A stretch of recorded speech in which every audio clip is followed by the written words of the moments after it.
오늘 말씀에는 병든 사람들을 고치는 예수님의 모습이 나옵니다.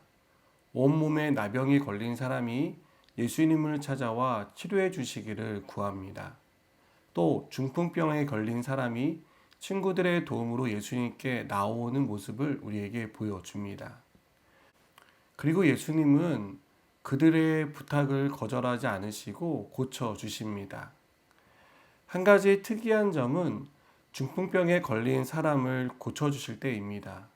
그때 예수님은 바로 치료하지 않고 그의 죄를 사하시는 선언을 하십니다. 이것은 의도하신 일입니다. 하지만 이 모습을 오해한 서기관과 바리새인들은 어떻게 하나님이 할 수 있는 사죄의 선언을 당신이 하느냐라고 화를 냈습니다. 그들은 예수님이 신성을 모독한다라고 말했습니다. 그러나 중풍병자가 고침을 받고 집으로 돌아가는 것을 본 사람들은 놀랐고 하나님께 영광을 돌렸습니다. 나병과 중풍병은 자연적으로 치유가 되는 병이 아닙니다. 또한 이 당시에 이 병은 의사가 고칠 수 있는 병도 아니었고 어떤 방법으로도 고칠 수 없는 그야말로 불치병이었습니다. 아마 이들도 이미 많은 의사들을 찾아가 보았을 것입니다. 또 몸에 좋다는 것은 복용을 해보거나 시도를 해보았을 것입니다. 하지만 모두 소용이 없었습니다.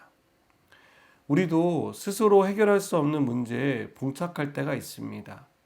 심각한 질병에 걸리거나 더 이상 어떻게 손을 쓸 방법이 없는 가정의 문제로 고심하거나 사업을 접어야 할지 계속해야 할지를 놓고 어떤 판단도 내리지 못하는 힘든 그런 상황 가운데 있을 수 있다는 것입니다.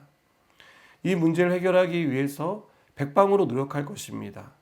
그러나 우리의 노력이 무색하게 어떠한 도움도 되지 않고 어떠한 방법도 찾지 못하는 그런 난국을 만나게 된다는 것입니다.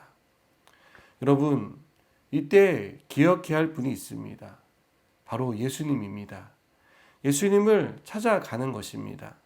안 되는 문제를 붙잡고 어떻게든 풀어보려고 애를 쓰는 것이 아니라 그 문제를 그대로 가지고 주님께 나아가시기 바랍니다.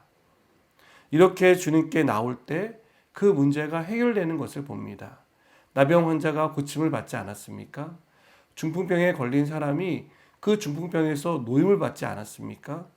여러분, 이런 일들이 문제를 안고 주님께 나아가는 우리에게도 일어나리라고 믿습니다.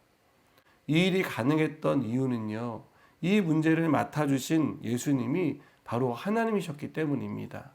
모든 것을 주관하고 다스리시는 하나님이셨기 때문에 이 모든 것이 가능했다는 것을 우리는 기억해야 합니다.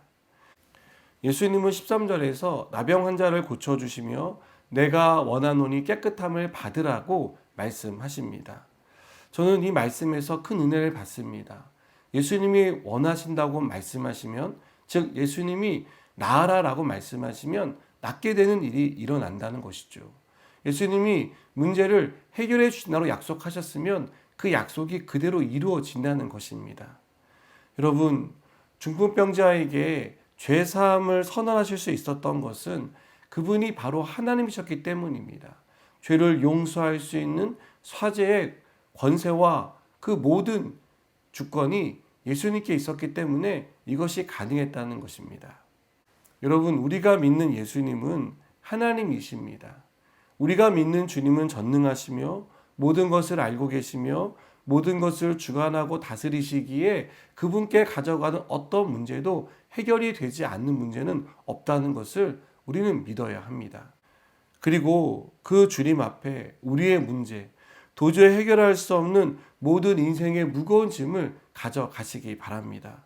주님께 도와달라고 간구하시기 바랍니다. 그럴 때 주님이 이루시는 역사가 일어납니다. 사랑하는 여러분, 주님이 원하시면 병이 낫습니다. 주님이 원하시면 어떤 문제도 해결됩니다. 이 사실을 믿고 오늘도 우리의 모든 문제를 가지고 주님께 나아가서 주님이 해결해 주시는 은혜를 경험하는 복된 하루가 되시기를 축복합니다. 기도하시겠습니다. 하나님, 우리의 모든 문제를 아시고 우리의 모든 문제를 해결해 주시는 줄 믿습니다.